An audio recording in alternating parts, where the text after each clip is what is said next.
کوئی مصیبت نازل نہیں ہوتی مگر اللہ کے حکم سے، اور جو شخص اللہ پر ایمان لاتا ہے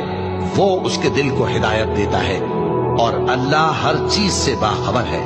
اور اللہ کی اطاعت کرو اور اس کے رسول کی اطاعت کرو، بس اگر تم منہ پھیر لوگے تو ہمارے پیغمبر کے ذمے تو صرف پیغام کا کھول کھول کر پہنچا دینا ہے۔ اللہ جو معبود برحق ہے، اس کے سوا کوئی عبادت کے لائق نہیں، تو مومنوں کو چاہیے کہ اللہ ہی پر بھروسہ رکھیں۔ مومنوں، تمہاری بیویوں اور اولاد میں سے بعض تمہارے دشمن بھی ہیں، سو ان سے بچتے رہو،